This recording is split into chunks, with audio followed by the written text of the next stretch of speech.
दोस्तों नमस्कार। शायद आपको याद होगा कि हमने पिछले कुछ दिनों पहले मनपा के पेल्हार प्रभाग की भ्रष्ट कार्यशैली को लेकर एक खबर आपके समक्ष पेश की थी, जिसमें हमने आपको बताया था कि जब जब वसई विरार अंतर्गत अवैध निर्माणों की बात होगी तब तब भूमाफियाओं की भी बात होगी, और जब जब भूमाफियाओं की बात होगी तब तब मनपा के पेल्हार प्रभाग के भ्रष्ट अधिकारियों की बात होगी।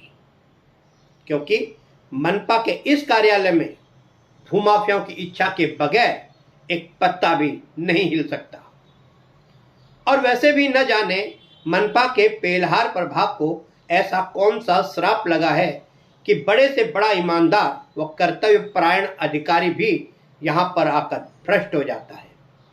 और इन्हीं भ्रष्ट अधिकारियों के संरक्षण में भूमाफियाओं द्वारा अलग अलग जगह पर बड़े पैमाने पर अनगिनत अवैध इंडस्ट्री बसा दी गई है, जिनसे भूमाफियाओं द्वारा सैकड़ों करोड़ की काली कमाई की गई है।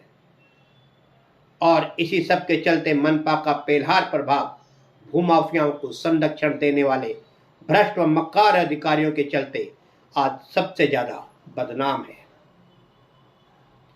आपको बताते चले कि मनपा का पेल्हार प्रभाग ही वह प्रभाग है जहां पर अब तक सबसे अधिक एंटी करप्शन के छापे पड़े हैं और भ्रष्ट अधिकारियों से लेकर कर्मचारी तक रंगे हाथों पकड़े गए हैं।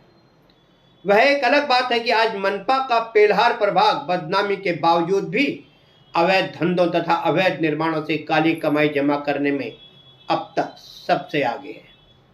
वही पेल्हार प्रभाग अंतर्गत शमशेर पठान व उनके पुत्र रफीक पठान के काले कारनामों से आखिर कौन वाकिफ नहीं है।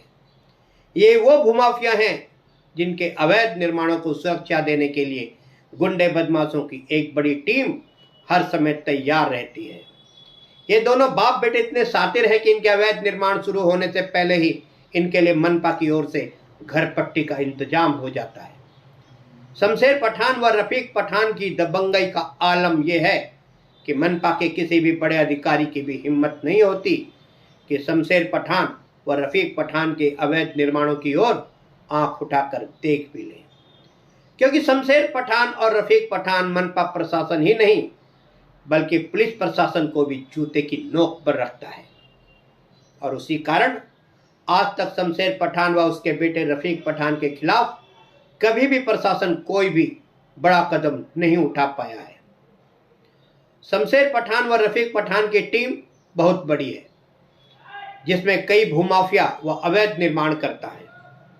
वही मनपा के पेल्हार प्रभाग के निकम्मेपन का एक और सनसनीखेज कारनामा सामने आया, जब 11 सितंबर को दोपहर लगभग 12 बजे मनपा के पेल्हार प्रभाग का अतिक्रमण विभाग अचानक वाकनपाड़ा स्थित चौधरी कंपाउंड जा पहुंचा, जहां पर साहिल नामक अवैध निर्माणकर्ता ने उपस्थित मनपा के अतिक्रमण विभाग के अधिकारियों को गालियां दी, बल्कि उनकी जेसीबी को भी जला देने तथा अधिकारियों का सर फोड़ देने की भी धमकी दी। यहां तक कि 3 घंटे तक पेल्हार प्रभाग के अधिकारी वहां पर साहिल नामक अवैध निर्माणकर्ता की गालियां खाते रहे। अब सवाल ये उठता है कि क्या इन पेल्हार प्रभाग के अधिकारियों का कोई भी दीन ईमान नहीं है? क्या वे एक तरफ पैसे खाने और दूसरी तरफ गालियां खाने के लिए ही मनपा की नौकरी कर रहे हैं? अब सवाल यह भी उठता है कि इतनी गालियां खाकर भी मनपा के तमाम जिम्मेदार अधिकारियों को रात को आखिर नींद कैसे आती होगी? हालांकि पेल्हार प्रभाग अंतर्गत ये भूमाफिया राजनीतिक संरक्षण में इतने शक्तिशाली हो गए हैं कि अब मनपा के बड़े से बड़े अधिकारी भी उनके सामने कोई औकात नहीं रखते।